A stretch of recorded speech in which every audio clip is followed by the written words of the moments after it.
l'hypocrisie sur l'investissement Pokémon. Salut les amis, c'est Elias Aubin TV. J'espère que vous allez bien. On se retrouve aujourd'hui pour parler d'un sujet qui fait du coup beaucoup parler, qui est l'investissement Pokémon. Alors, vous le savez peut-être, mais ces derniers mois, ces dernières années, l'investissement Pokémon a été beaucoup mis en avant, mais aussi est un sujet vraiment tabou finalement dans la communauté Pokémon. Vous avez vu aussi ces derniers temps énormément de chaînes arriver en parlant de l'investissement Pokémon, mais aussi plusieurs personnes, influenceurs qui ont abordé ce sujet-là, de l'investissement Pokémon, et c'est vrai que les avis divergent énormément concernant cela. On va associer aussi l'investissement au scalping, aux faux collectionneurs, aux nouveaux collectionneurs. Ce mot-là aussi, nouveau collectionneur, il est aussi important. Mais c'est vrai que on a vraiment j'ai l'impression que la communauté Pokémon n'est pas finalement aussi saine que ce qu'on voudrait nous faire croire. Alors attention, dans cette vidéo, je vais pas, on va dire, tirer sur des gens, je vais pas attaquer des personnes, je vais pas cibler des personnes, mais c'est juste qu'à un moment donné, c'est vrai que je vois énormément de choses dans la communauté et franchement, c'est vrai que je me dis, attends, on parle de Pokémon là, on parle d'une passion, on parle d'un loisir. Et lorsque je vois certaines personnes, j'ai l'impression qu'on parle de leur vie, peut-être de leur famille, je sais pas. Donc je voulais aborder plusieurs points sur ce sujet et on va en parler ensemble. Alors donc du coup je vous ai parlé rapidement donc des valeurs de Pokémon. Aujourd'hui on a beaucoup plus d'offres parce qu'il y a plus de stock. Aujourd'hui Pokémon Company a vu grâce à la hype de 2021 qu'il y avait de plus en plus de demandes finalement, donc il y a plus d'offres, mais il y a aussi beaucoup plus de demandes et automatiquement l'offre qui est à certains moments très alléchante, comme des séries comme 151 ou EV8 ou la prochaine série EV8.5, on a ce qu'on appelle les scalpers, l'arrivée des scalpers, qui ont vu que finalement, au-delà de la partie collection, passion, échange, TCG, le jeu TCG Gaming, il y a aussi l'aspect financier.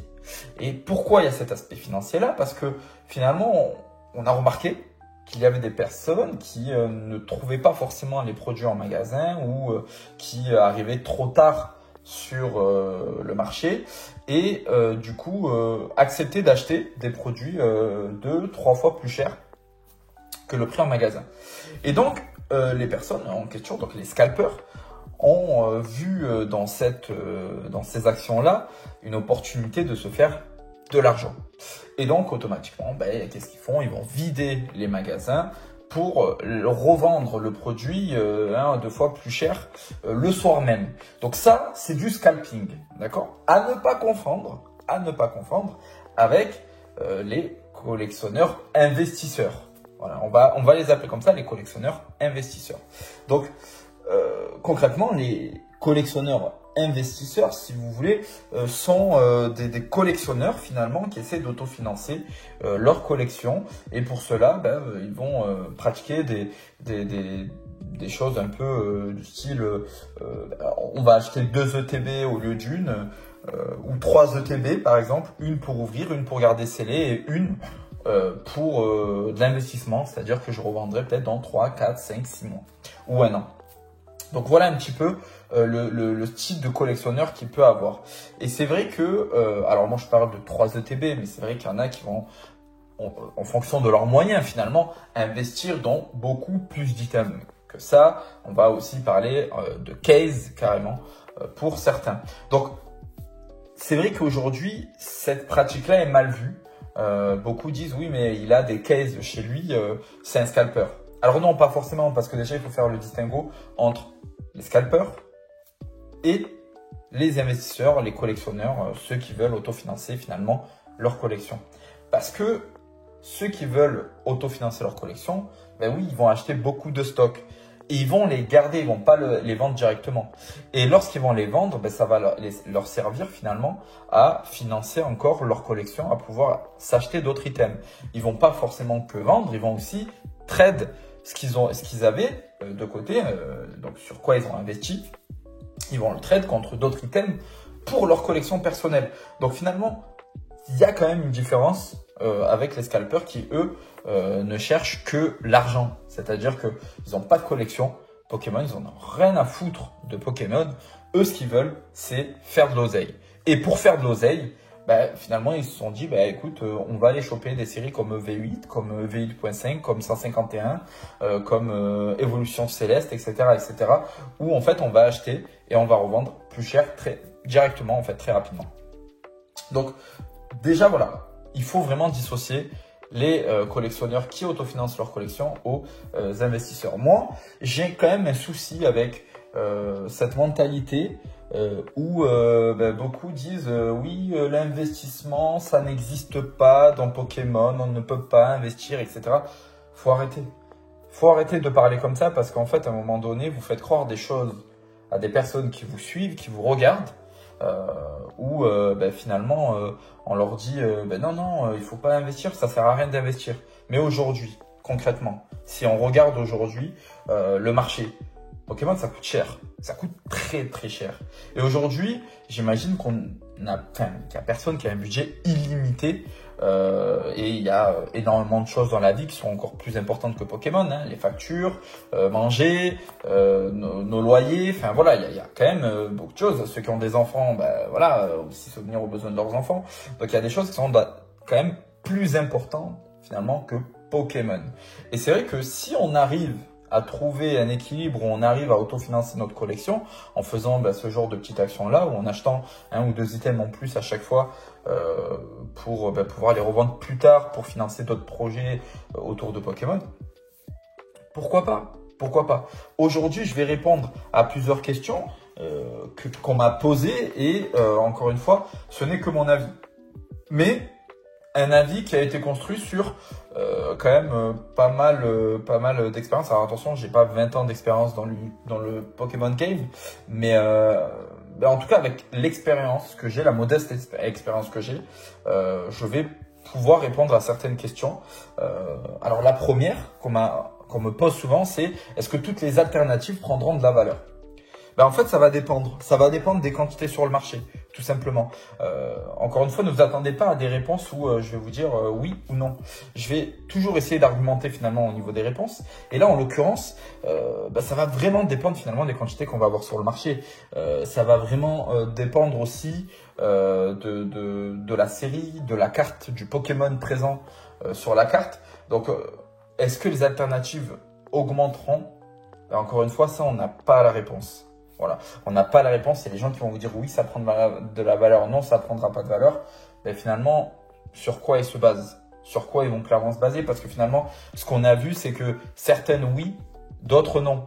Donc, il y a des ultras qui sont là depuis quelques années et qui ont stagné, d'autres qui ont même baissé et d'autres qui ont augmenté. Quand on voit par exemple le Dracofeu alternatif de 151 qui ne fait que baisser, et quand on regarde à côté le Noctali de Évolution Céleste qui fait qu'augmenter. Donc en fait, encore une fois, on a deux séries différentes, deux Pokémon différents, et donc on a deux trajectoires différentes au niveau de leur cote. Donc c'est pour ça que je vous dis, attention, sur cette question-là, personne ne pourra vous dire si oui ou non telle ou telle alternative prendra de la valeur. C'est vraiment quelque chose qui est assez compliqué à prévoir. La deuxième question que j'ai souvent, c'est est-ce que tel ou tel item scellé prendra de la valeur? Alors, je vais vous donner une réponse générale. Oui, aujourd'hui, en tout cas, vous n'allez jamais perdre réellement d'argent en mettant de l'argent sur du scellé. Je vais m'expliquer avant qu'en commentaire ça ne s'excite. Mais concrètement, si on parle long terme, encore une fois, pas court terme. Si on parle long terme en prenant en compte bien évidemment les restocks potentiels, on va dire les promotions et puis aussi le stock sur chaque série. Concrètement, si on parle d'un item scellé que vous aviez acheté Day One et qu'on regarde sa valeur lorsqu'il n'y en aura plus sur le marché physique, entre guillemets, au prix retail, vous allez toujours vous rendre compte que finalement, le prix de l'item a soit augmenté, soit stagné, mais n'a jamais diminué. Alors vous allez me dire, oui, mais Elias, actuellement, il y a des ETB 6.5 qui se vendent à 40 balles. J'en ai même vu à 35 €. Oui, mais parce qu'on est encore dans le truc là. Il y a encore des stocks en magasin qui ne se vendent pas, etc., etc. Donc, moi, quand je vous parle, c'est long terme. C'est-à-dire quand vous n'en retrouverez plus en magasin. À ce moment-là, c'est là où finalement, entre guillemets, l'investissement commence. Et c'est là où on peut se dire, est-ce que l'item va baisser, va diminuer ou non? Parce que si vous voulez vendre directement sur le court terme, on n'est pas vraiment sur de l'investissement. Voilà, on n'est pas vraiment sur de l'investissement. Donc, si on parle investissement, oui, tous les items scellés Pokémon prendront de la valeur. Et ça, c'est, j'ai envie de dire, on le voit depuis des années. Et c'est pour ça qu'il y a de plus en plus de personnes qui stockent du scellé, concrètement. Donc, et vous allez entendre des personnes vous dire, oui, mais si tout le monde stocke la même série et que tout le monde le ressort au même moment, oui, mais il coûtera toujours plus cher. Même si tout le monde sort leur stock en même temps dans 10 ans, les ETB, par exemple EV8, ils coûteront pas 50 € dans 10 ans. Même si tout le monde sort leur stock en même temps. Donc en fait, il faut arrêter d'être hypocrite et on va dire d'influencer les personnes dans ce sens-là parce que justement on veut pas que tout le monde stocke, on veut être le seul à stocker. Enfin, stop. À un moment donné, il faut aussi arrêter de rêver. On le sait, on l'a vu, il y a eu plusieurs exemples aujourd'hui. Le scellé, concrètement, vous l'achetez, c'est une quasi-sécurité. Par contre, attention, demain il y a une crise économique, une guerre ou un truc comme ça. S'il y a un événement qui fait que, bien évidemment, le marché peut s'effondrer et votre collection ne plus rien coûter. Ça, après, c'est les risques. Hein. Mais ça, c'est comme dans tout investissement finalement. Que ça soit dans la crypto, que ça soit à la bourse, que ça soit... Enfin, dans tout investissement que vous faites, immobilier aussi, il y a des risques. Il y a des risques. C'est comme ça. Mais... sur la partie scellée de Pokémon, on est quasi sûr de ne jamais finalement vendre à perte si on garde sur le long terme. La troisième question que j'ai très souvent, c'est est-ce qu'il faut investir sur les cartes gradées?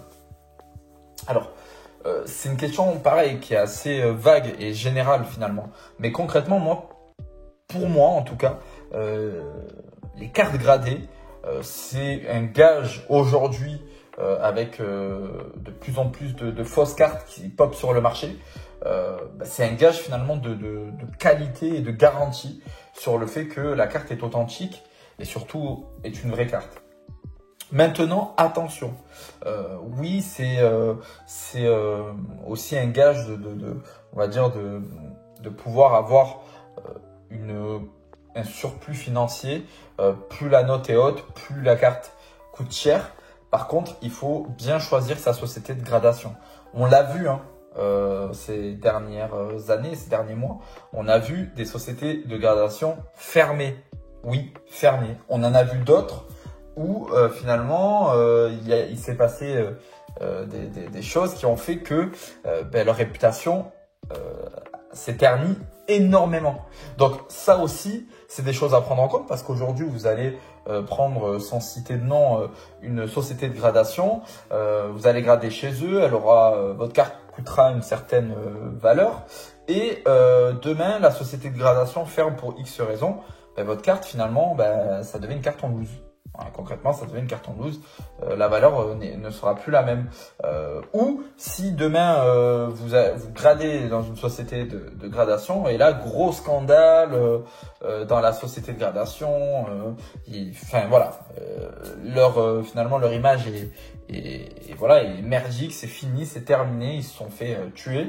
Là à ce moment-là, votre carte automatiquement va perdre en valeur et va revenir à une valeur d'une carte en loose. Donc vous aurez investi de l'argent dessus si c'est vous qui l'avez fait gradé, ou vous aurez quand même perdu de l'argent si vous l'avez acheté déjà gradé à une note de 9 ou de 10, parce que vous l'aurez acheté plus cher que la carte en loose. Donc aujourd'hui, je trouve quand même qu'investir dans des sociétés de gradation, franchement, il faut vraiment aller sur des sociétés, pour moi, si on parle d'investissement, hein, attention, hein, parce que si on parle de juste faire grader sa carte, vous pouvez aller dans n'importe quelle société de gradation. Si c'est pour vous personnellement, on s'en fout, quoi. Mais voilà, si on veut parler sur le long terme, la société finalement en France là qui est le plus safe. Quand je dis en France, elle n'est pas en France, mais sur le marché français qui est quand même assez majoritaire, c'est PSA. Et concrètement, voilà, PSA, ça fait très longtemps qu'il est sur le marché.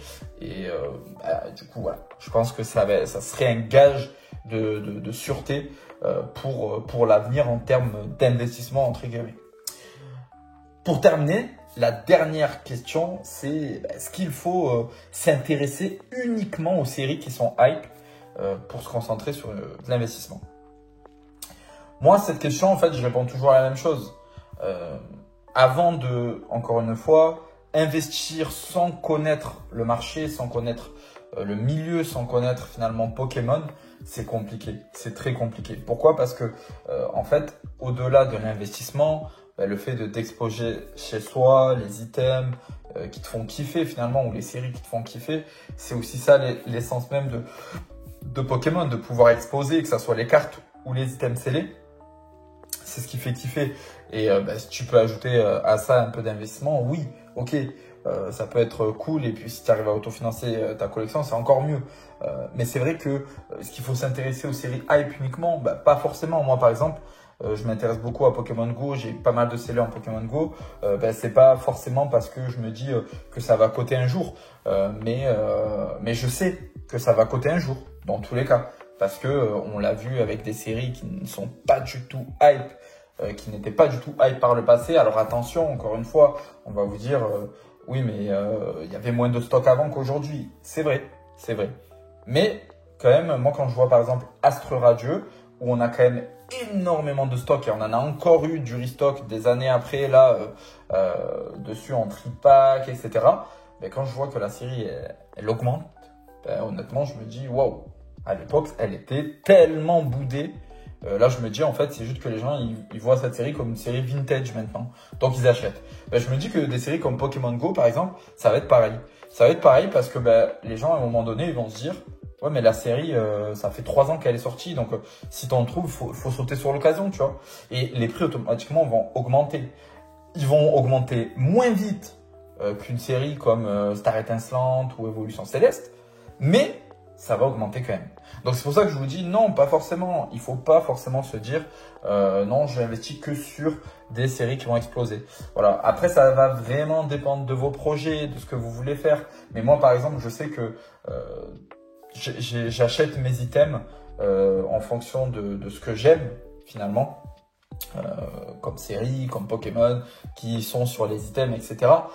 Mais je sais que je vais aussi de temps en temps investir sur certaines séries où je vais stocker, alors moi j'ai pas un budget énorme, mais je vais stocker peut-être 1 ou 2 ETB en plus sur la série, 1 ou 2 displays, voilà, que je vais mettre de côté et que je vais revendre quelques mois après, 1 an après, 2 ans, 3 ans après, ça dépend, pour financer un autre projet sur Pokémon.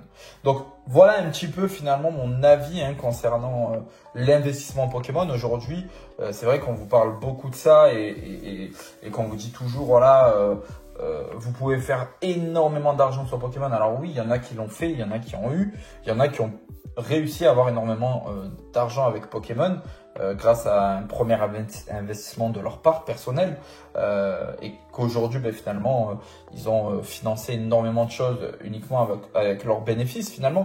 Mais c'est vrai que encore une fois, c'est un peu, pour moi c'est un peu la beauté de Pokémon. Je trouve que on reste dans le truc de chasser finalement, chasser les items, chasser les cartes.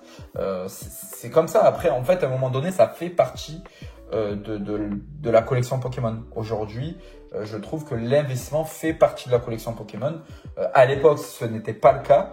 Aujourd'hui, ça l'est. À un moment donné, il faut vivre aussi avec son temps. Et moi, ce qui m'énerve un petit peu, ce qui me chagrine un petit peu, c'est que les personnes qui vous disent à chaque fois « Oui, mais il faut pas parler d'investissement parce que c'est la passion, la nostalgie, etc. » Et c'est les premiers à faire de l'investissement. Voilà. C'est les premiers à investir dans Pokémon.